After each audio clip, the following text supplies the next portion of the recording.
In this video, we're going to look at how you can harness the power of acceptance. We're going to see how 3 Stoic thinkers approached this idea, and then we'll talk about some modern practices to help you apply it today. Marcus Aurelius wrote these words in his personal journal, now known as Meditations. He wrote them for himself, but they've become a touchstone for anyone seeking wisdom and strength. He wrote, "Welcome whatever comes to you woven in the pattern of your destiny." What does this mean? Marcus is saying that life is a tapestry, a complex web of events and circumstances beyond our control. As he says in Meditations, there are some things that are in our control and others that are not. But instead of fighting against the threads that make up this tapestry, which would only cause us more pain and frustration, we should learn to work with it, to embrace the patterns that emerge, to find beauty in the design. This is the essence of Marcus Aurelius' philosophy, this idea that we should align ourselves with nature's flow and submit to the universal order. By doing so, we find peace. We discover that the things we resist, like the weather or other people's opinions, actually hold no real power over us. It's only when we resist that we create obstacles and turmoil.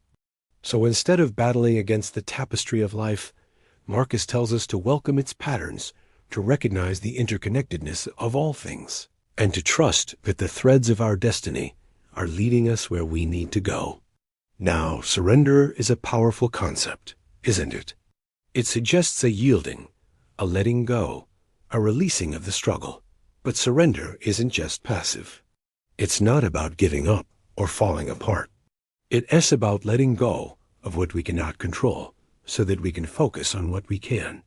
It's about recognizing the futility of resisting the inevitable and choosing instead to align ourselves with the natural order of things. It's not easy, I know.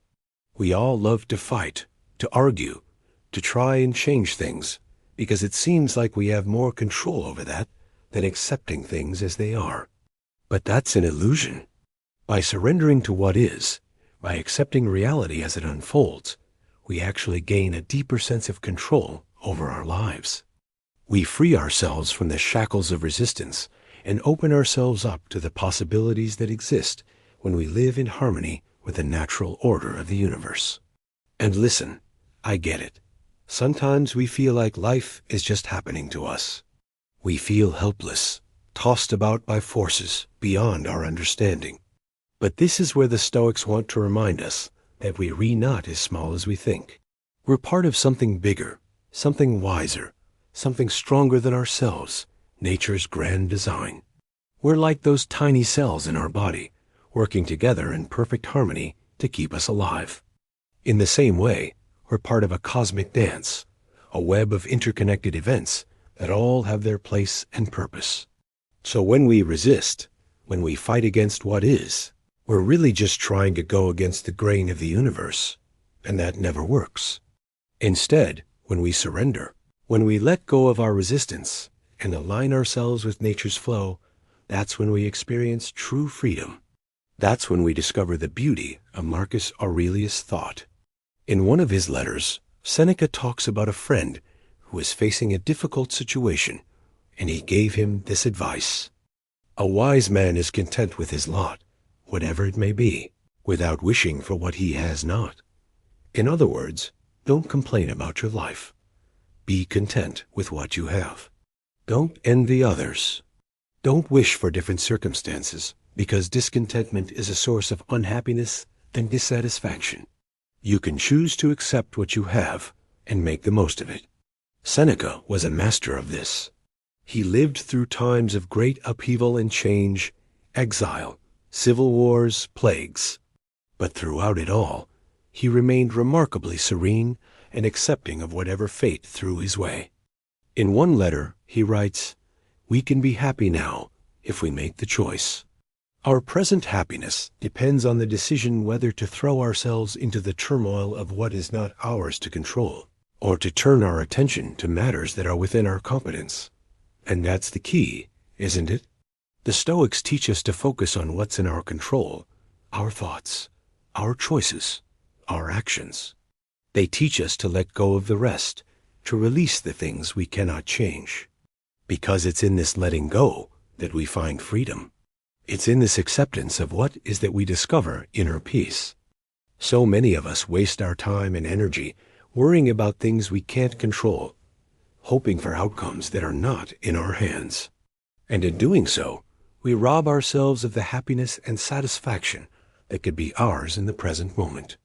We hold on tightly to our desires and preferences, convinced that if only things were the way we wanted them to be, then we'd finally be happy.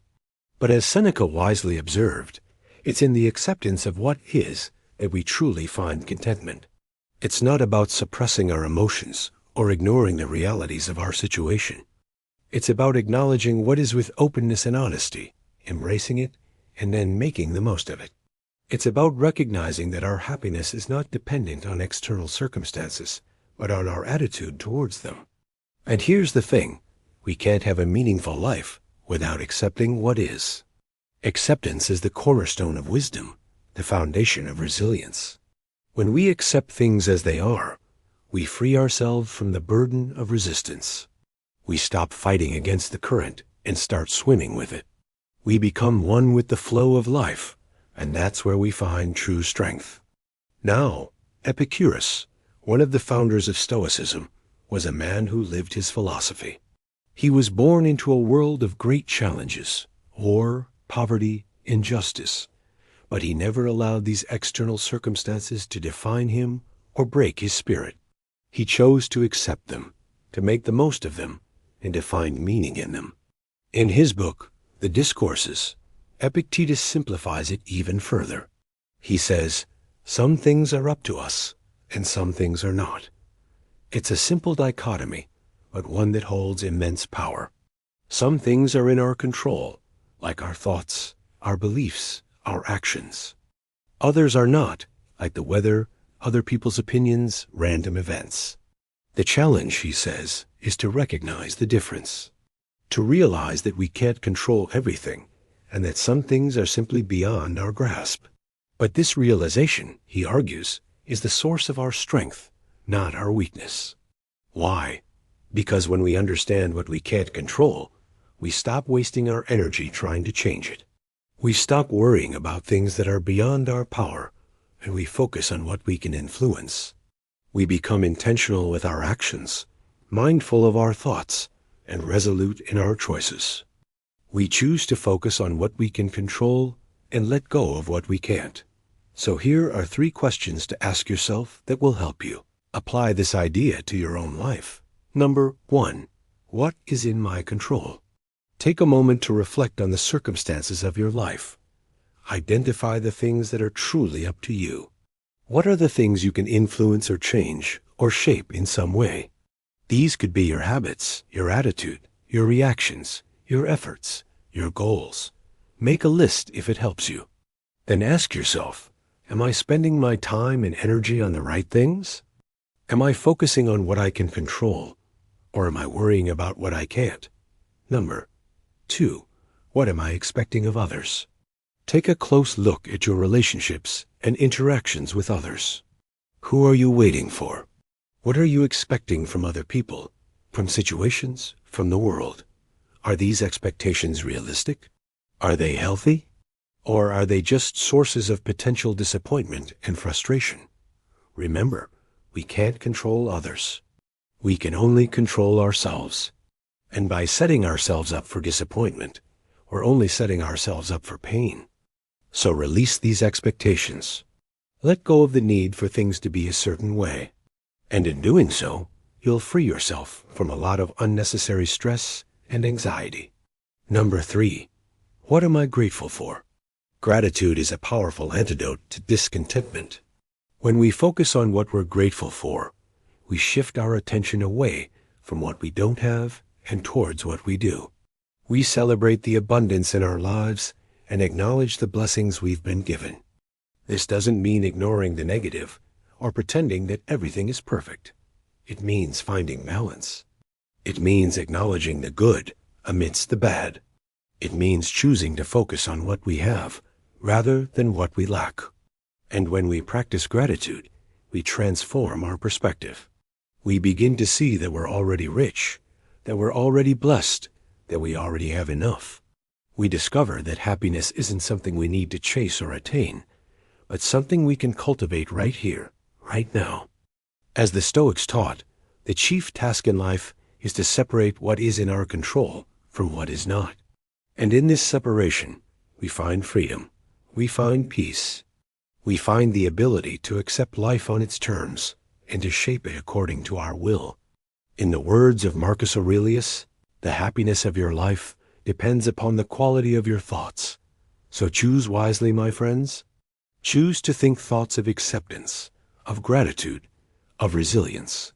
Choose to surrender to what is, and in doing so, you'll discover the freedom that comes from letting go. Thank you so much for watching. Have a great day.